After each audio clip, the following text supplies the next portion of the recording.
Valentine's Day is next week. Have you made those dinner reservations yet?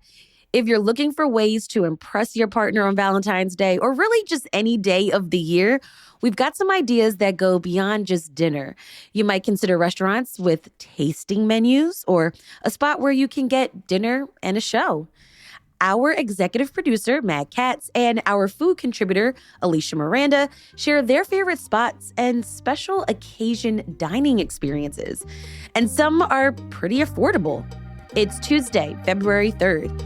I'm Trenae Nuri, and here's what Philly's talking about.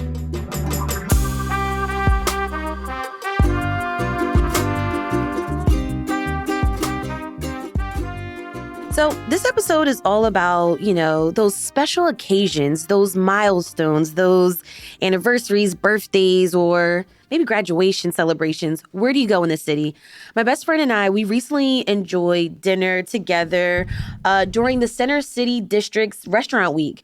One thing I loved was that there was a limited menu. It didn't feel overwhelming. But Alisha, help me to understand, are restaurant weeks like the limited menu options? Is that a tasting menu or is it like a la carte? How would you describe that? I think it could be a hybrid of both. So some restaurants for a restaurant week will have, let's say a 3-course lunch or dinner, but they might say, okay, you have to choose one in each category, right? Maybe they have like 2 or 3 options for appetizer, your entree, and then dessert, and it's up to you to choose which one in each category. So it is a set menu, right? It's a prefixed menu with limited options, but you do get to choose sometimes, like, well, what do I want in that, in each of those categories. So when you hear from chefs, from the business perspective, do tasting menus make sense for Philly restaurants? Yeah, I mean, the majority of conversations I have with chefs who do offer tasting menus is that it's just like a more efficient way to operate. So there's a lot more kind of predictability, because for tasting menus, you have to put in a reservation. It's not really walk-in friendly. They know and can anticipate how many diners are coming in for that night. So Right. It's just more, it's like they can plan ahead and have that predictability and stability a little bit more than a la carte where you have no idea. Maybe someone wants to come in for 2 appetizers and a drink and that's it, right? Mm-hmm.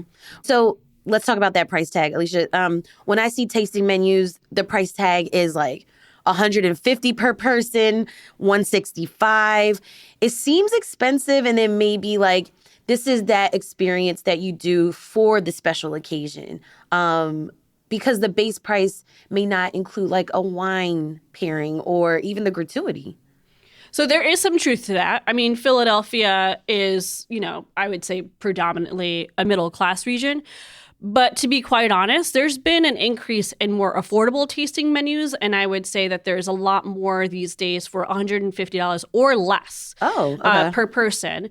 I do think that in the past few years, this kind of traditional, 3-hour-long, super expensive and fancy tasting menu experience has kind of waned out. There are certainly a few that remain, right, that are top tier. Mm-hmm.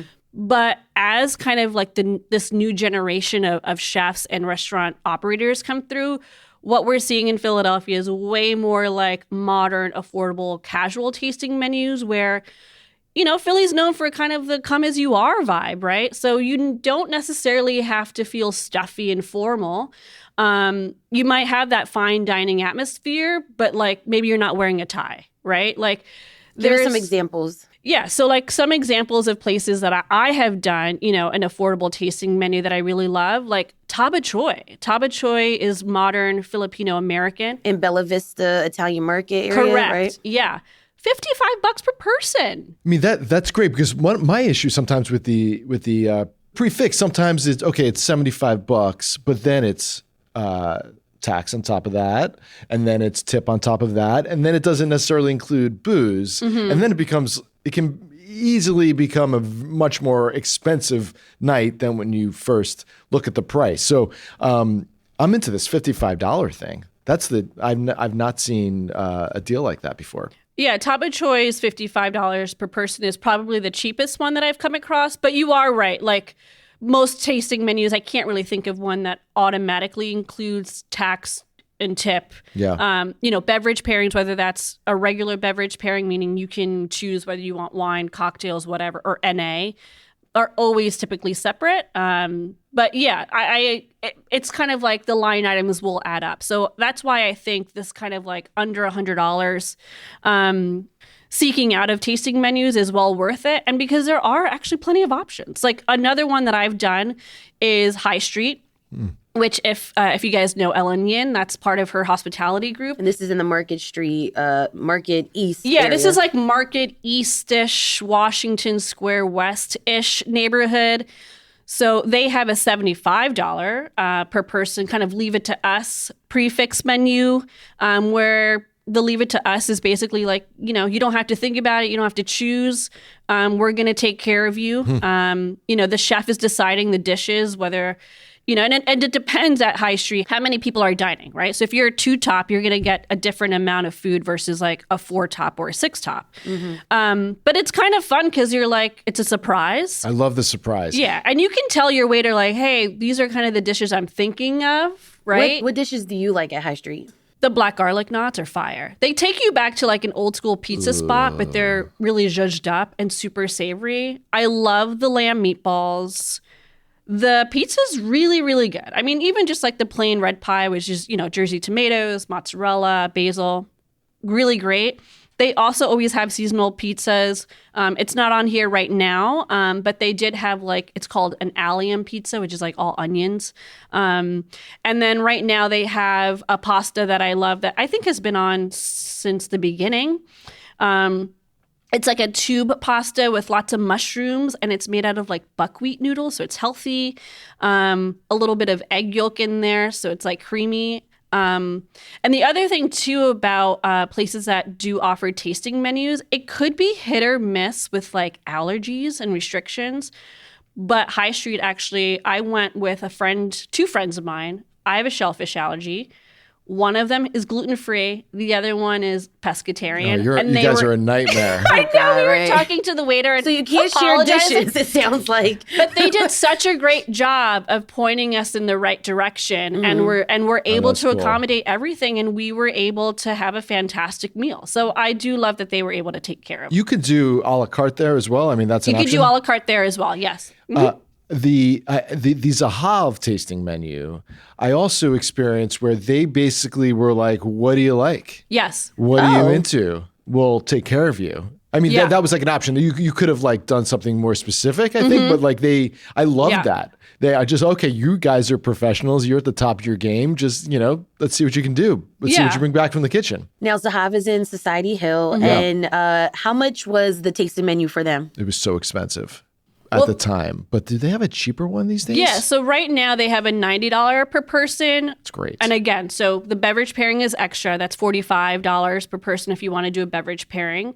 But I kind of love the way that it's structured. So you have kind of like two options. So you always get that famous hummus, the pita bread, the meze, right? That's good starters. But then you can go kind of like this like skewer route where it's like charcoal fired skewers of kebabs, which every guest can pick which one they want. Or you can go like this entree party style where it's one entree for the table and you all share it. A lot of people go for that famous lamb that he's known for. Yes. And if you don't want the lamb for whatever reason, then you can choose from like 3 other entrees. They've got a schnitzel, black bass, a chicken, duck. The last time I was there, I was with a couple who keep kosher, and they're not kosher, even though it is an Israeli style restaurant. And so we went for the fish options instead of the lamb, and it was still, perfect. Yeah. Okay, so what I hear is that in Philly, you can get pretty much affordable tasting menu experiences, and the cuisine can be completely varied. Yeah, I So think it's not like the same exact, you're not always eating the same types of food if you want to celebrate something special. Yeah, I think like for a long time we had kind of this like European, Italian, or French tasting menu experience. That was like the top tier, what everyone wanted. And now it's like, you can probably get a tasting menu that's budget friendly kind of across the board. We talked about Filipino American food at Taba Choy. Like that's one example that's exciting to me, that it's like, yeah, I don't have to just get the same French food all the time. But we can get like sushi. Tell me about some places where we can get sushi. Yeah, so there's two places, actually a couple places that I really love. There is Little Fish in Queen Village. That one's $115, so not terrible per person.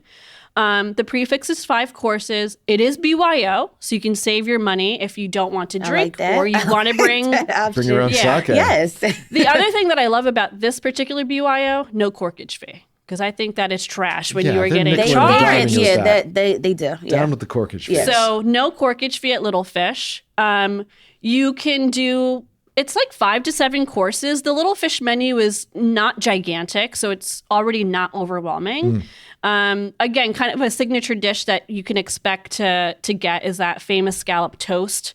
It also does include dessert and what chef called like a mid-course, not necessarily intermezzo, but like a fun little thing in the middle of your tasting menu.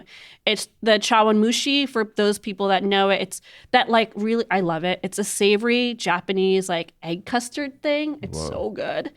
So you get that. And then Little Fish has been around actually for a really long time. But the current chef, who's been there since 2016, Alex Yoon, he's made that restaurant kind of like more Asian influence because he's Korean. So it's a lot more seafood. You can expect, like, he does fun menus, like for New Year's Eve, there's like a Korean barbecue only kind of tasting menu, which is really fun. Another reason why I love it is that, again, I have a shellfish allergy. He can accommodate allergies like shellfish. And I was actually recently talking to him, and his kind of perspective on like dietary restrictions and allergies is he likes the challenge. I love so that. like, unless you're a picky eater, right? Like, he's going to work with his team to make sure that you're taken care of. What if I'm allergic to all fish? Well, then maybe you're not going. Don't go there. Go to like Soraya or something. Don't go to Little Fish if you don't like fish. Yeah, Soraya also has a tasting menu, right? Yeah, so Soraya is really good. $78 per person. I also love kind of like these like $78, $97. I love that it's kind of an odd number. Yeah. So Soraya is $78. Really, really good Lebanese cafe. Also gorgeous. Beautiful. Gorgeous restaurant. Mm-hmm. So they have a Taste of Soraya, which is 7 dishes, but it's like set over 3 courses. They don't have any set seating time, so you can come in. The thing to note about Soraya is like Fridays and Saturdays, you can only do the tasting menu. They don't do a la carte. So you have to do that dinner, the Taste of Soraya dinner. That's like Our Place Supper Club, which is not a la carte. It's all the tasting Exactly. menu. Yeah. And again, I think it speaks to kind of the efficiency. They want to make sure that they can get everything in order. And, they kind of want to have control over the experience in the best way possible to showcase the best of the best, right? They want to make sure that they are giving you everything that's excellent right now in season. So, yeah, Soraya. Also to note about Soraya, you can do the tasting menu at the bar. It doesn't just have to be in the dining room. You can do it at the bar as well.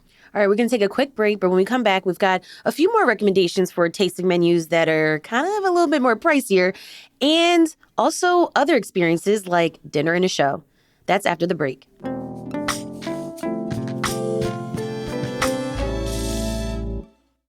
Okay, so we talked about some of the affordable options when it came to tasting menus in the city. All right, Alisha, tell us about the ones that we're splurging on. Yeah, I think so. Like if you're looking at maybe over $100, but you still want to keep it, let's say under $250. One spot I really recommend that I recently did for our wedding anniversary, Ogawa. So Ogawa in Old City has a really cool history. So they were started by a master chef in Japan, which is pretty sick. And then the kitchen here in Philadelphia is led by executive chef Carlos Willis. He's Honduran, but he studied under Minoru Ogawa, who is that chef in Japan. So he kind of like worked his way up. He just fell in love with like cooking this kind of Japanese food with raw fish. And so now he runs a kitchen here. So what they do at Ogawa is a midweek omakase experience for 2. It's $250 for 2 people on Wednesdays and Thursdays at 5:30 and 7:30 p.m. So that's $125 per person. 16 bites, 16 courses. Okay. Which Is it worth it? Yes, what I was going to say is like I've done omakase at other places around the city, and it really is just like bites. And so sometimes you're like, okay, well, I'm hungry. Right. Their courses actually range from large and small. So you get an amuse-bouche, you have soups, you obviously get your sushi and maki rolls, but they also have hot and cold plates too. You get dessert as well. So the 16 courses, when I left that one, I was like, actually, I feel good. You know what I like about the many, many courses is that when you're doing these sort of tasting menus, you're really going outside your comfort zone sometimes. Yeah. I mean, and then maybe you taste something that's just like, Absolutely. I know sometimes I'll taste something that's like, that's just a little too much for me.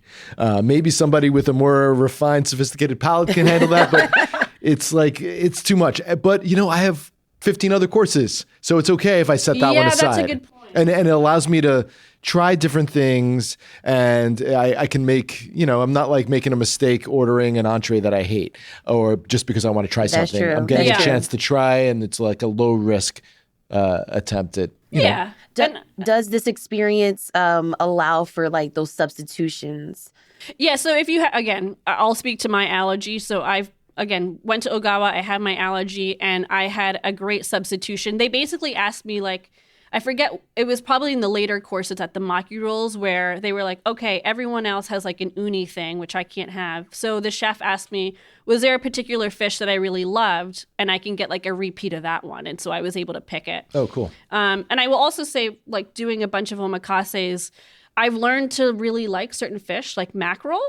A lot of people don't like mackerel, but I have kind of learned to love it, and that's only because I was introduced to it through doing omakase. Yeah, right. So Allows you to go out That's the like kind of comfort zone. actually trendy now. People are like eating sardines and Yeah. like these like yeah, I do love canned sardines. fish. Yeah.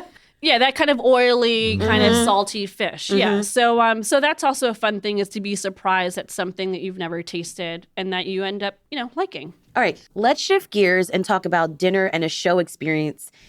Is Philly a good city for getting this type of experience? I think so. I mean, you know, we have such a storied, long history, specifically with jazz, but also just nightlife in general. Like, we are a nightlife city. We may not be open till 4 a.m., but we have plenty of nightlife options for seeing live jazz, live music. Even like, there's so many listening rooms, I'm air quoting it, but, you know, a lot of places where it ranges from, you know, you can listen to like someone spinning vinyl or, you know, seeing a DJ in like these small intimate rooms. I mean, we even have like murder mystery dinners, if that's up your alley. So it goes beyond just having like listening to music and having a cocktail. Absolutely. You can actually eat. Yes. Yeah. There's so many ways to have it like be a more robust experience. What is the for sure. murder mystery meal like? I haven't done it because I don't like people in my face. So I don't. Oh, they're in your face? The murder mystery is like, you know, it's really, let's say, interactive and up close. Okay. So I have not personally done it, but I do know people who've loved it. So like, Where? take it. The Red Room Theater or something like that, right? Like Washington Square West-ish area, I believe, on Chestnut. See, I'm with you. Like, I would prefer kind of like someone like tap a glass, like, okay, the show is about to Right. start. Yeah. Like, warn me as I'm slurping my spaghetti. Well, we had that Trenae with Victor Cafe. Yes, which is one of my favorites because, yes, the Love waiter it. comes up, they tap on the glass. So everyone gets a warning to, like, finish that Sure, bite before right. they start singing opera, for sure. Yeah, Victor Cafe is one of the Incredible. best. Beautiful. It really Yeah. is. So beautiful. Just remember, don't take any video. Yeah, they don't. No Keep video it allowed. sacred. Yeah, no Keep video it allowed. sacred. But it really is a special experience, and these are real opera singers. And the food is really good. Yes, it is. I think that sometimes people Yes, it hear is. dinner in a show and Totally. they think it's like super kitschy and that, you know, maybe the food is not as good as the performance. But no, like the places that, you know, we've got here to recommend, food is great, the music is great, the performance is great. So the experience really is worth it. I love the fact that you can go out to dinner if it's a special occasion, if you have friends in from out of town, you don't just want to do dinner, but Yeah. you know you're going out to dinner. Yeah. And this is just a way of doing something, you know, elevating the experience. And it's great that there's so many options like this beyond like the prefix menus that we were talking about. All right, we'll be back after this quick break.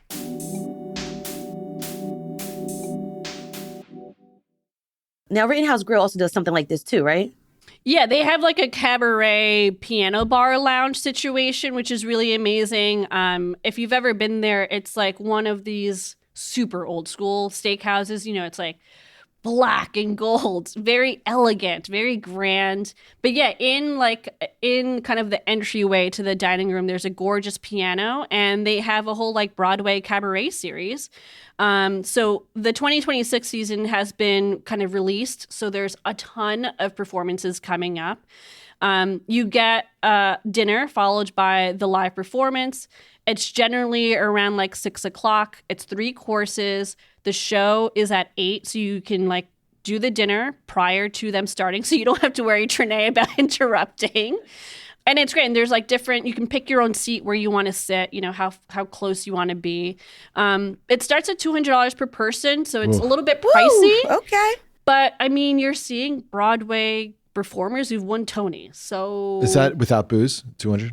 yes, without booze. Yeah. So booze is extra, as always. Sounds like a flask situation. I love that. Love. If you can I'll just sneak have in a a Coke. flask. Yeah. And then, Just let me get some water. yeah, Tap. right. Yeah.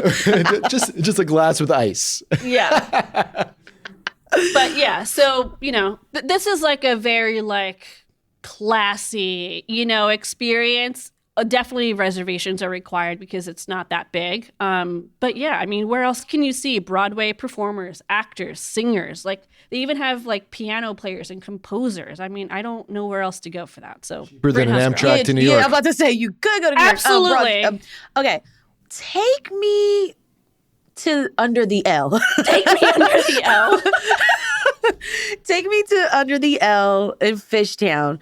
Completely different experience at Percy's. Yeah, so Percy's completely different. They are known, well, Percy is the same team behind Foreign Cafe. So if you guys have heard of Foreign Cafe, they're really known for having that all-day cafe experience, but also having a curated kind of DJ listening room experience. So they've brought that to Percy. Percy has its own sound lounge. It's gorgeous. It's like a really cool, like 70s, mid-century modern palette and design. They really, really went hard on like all the sounds. So like it really does kind of give you that listening room experience if you're an audiophile, you know, a draped curtain, the furniture, the DJ booth, the movie quality speakers. So they have been ramping up their sound lounge programming. Right now it's like Saturdays and Wednesdays. So on Saturdays it's 9 p.m. till midnight. Wednesdays are 6 to 9, so it's a little bit earlier for the midweek. But you can order from the bar while you're there. They do have a smaller food menu inside the sound lounge, but then you can choose, like, do you want to do, you know, dinner, you know, your proper sit-down dinner inside the Percy restaurant and then go to the sound lounge for a little nightcap? I like do that. I like how they split it. And that reminded me separate. of like South too, where it's like you have the Exactly. dining area and then you have that like special jazzy club vibe. Exactly. So you have a separation. So if you're not into that, then you don't have to be bombarded with the live music. But yeah, South is a similar situation. They've got the private jazz club, which is a ticketed offer. So you do have to buy those tickets ahead of time. It does sell out pretty quickly. But again, that jazz club inside South has its own menu, so you can have dinner while you're seeing the show, which is amazing. They have a fully stacked calendar. They do live jazz Thursday through Sunday at different show times in the evening. I think the tickets are pretty affordable. It's like $35, and it ranges from there depending on who the performer is. The shows are generally like an hour-ish, and it's just like you're getting to see performers that are kind of nationally renowned. They're touring acts that are pretty well known in the jazz scene. And also, I just love the way South looks. It feels like you're in Charleston or Savannah. It's crazy. That cornbread is The cornbread. immaculate. I don't know if I ever told you guys this, but I used to work at a jazz club in the city when I was in college. Trenae, Name you've definitely did? told us this. Oh, dang. I thought I was telling you something new. Chris's Jazz Cafe. Oh, nice. Yeah. Chris's Jazz Cafe is also another one like that. What I love about Chris's Jazz Cafe is that you're getting to see performers across all stages of their career. So I've been when it's like kids out of college performing and just starting out, which I think is really unique and special. They really do invest in local jazz talent, which I think sets them apart. But yeah, their dinner and a show package is like a 3-course dinner. It's about $70 at the starting point, and goes up from there depending on what you want. That's great. And they do, Matt, include the gratuity for your server. I love that. So you don't have to do too much math on that one. Nice. And it's a smaller venue, so it's a little bit more Yeah. intimate. You can see everything, up close. There's not really a bad seat in the house. They do have a menu that's like sometimes a little bit more southerny, sometimes a little bit more Italian-y. So if you're into that, that's another And with one the for jazz, sure. it just feels like you're in an old school environment Totally. in there, right? It feels like you step back in time. It's very charming. All right, this was a great conversation. And Alicia's got some more adventures for your list. Make sure you check out those on our website. Yeah, we're going to put Alicia's favorite spots for both the tasting menus and for dinner and show in our newsletter and on the website. Yep. Alisha, Matt, thanks so much for joining me today. Thank you. Cheers, guys. You can continue to follow Alisha on her dining adventures. We've got her handle in our show notes.